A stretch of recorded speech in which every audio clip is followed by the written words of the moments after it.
बिस्मिल्लाहिर्रहमानिर्रहीम। अस्सलामुअलैकुम। उम्मीद करती हूँ कि आप खैरियत से होंगे। आज हम बनाएंगे भिंडी की सब्ज़ी।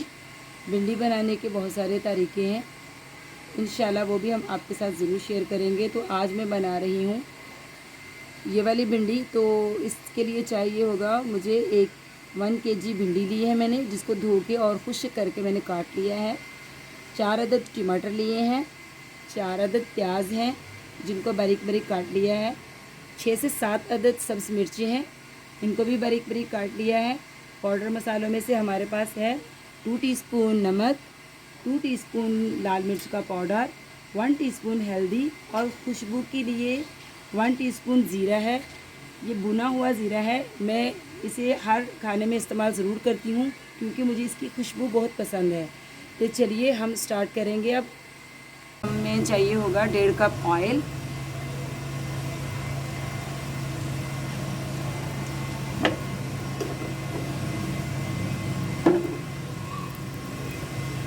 ऑयल हमारा गर्म हो चुका है। सबसे पहले हम इसमें डालेंगे प्याज।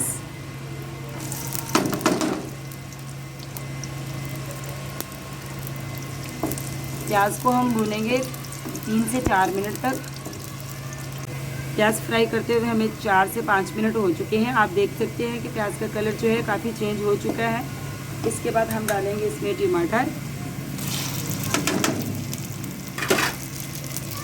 टमाटर को भी हम 2 से 3 मिनट तक फ्राई करेंगे। चलिए आप देखते हैं, प्याज को मैंने 2 से 3 मिनट तक फ्राई किया था और टमाटर को भी 2 से 3 मिनट तक फ्राई कर चुकी हूँ मैं। आप टमाटर बहुत ज़्यादा फ्राई नहीं करते इसमें भिंडी में, क्योंकि भिंडी में टमाटर का जायका जब जाता है तो वो बहुत अच्छी लगती है। तो इसलिए अब हम इसमें ऐड करेंगे सब्ज़ मिर्च,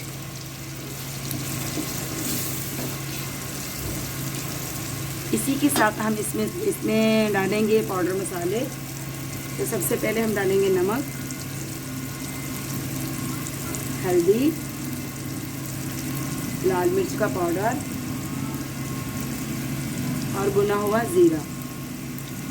अब हम इसे अच्छी तरह मिक्स करेंगे। अब हम मसाले को 1 मिनट तक अच्छी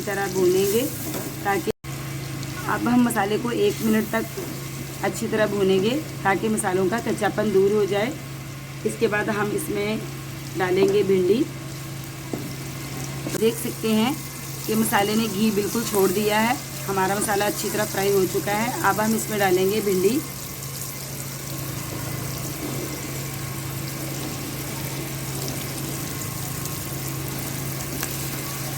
अब हम अच्छी तरह इसको मसाले में मिक्स करेंगे और हल्की आंच पे 4 से 5 मिनट तक इसको हम पकाएंगे। उसके बाद देखेंगे कि इसकी क्या कंडीशन है। देखिए हमारी भिंडी जो है माशाल्लाह से बहुत अच्छी पक चुकी है। आप कलर चेक कर सकते हैं। मज़ेदार मसाले वाली भिंडी तैयार है। हमने इसको 4 से 5 मिनट तक पकाया। उसके बाद हमने इसको एक बार चम्मच हिलाया और उसके बाद फिर 2 से 3 मिनट तक पकाया। तो अब हमारी जो भिंडी है बिल्कुल अच्छे से गल चुकी है और अच्छे से तैयार हो चुकी है। तो अब हम इसको डिश आउट करेंगे। आप देख सकते हैं माशाल्लाह से हमारी भिंडी का कितना अच्छा लुक आया है और खाने में भी ये बहुत मज़ेदार है। आप ज़रूर ट्राई कीजिएगा और मुझे अपनी राय से आगाह कीजिएगा। और आखिर में यही कहूँगी कि मेरे चैनल को सब्सक्राइब कीजिए और मेरा हौसला बढ़ाइए। आपकी दुआओं की मुंतज़िर रहूँगी। अल्लाह हाफिज़।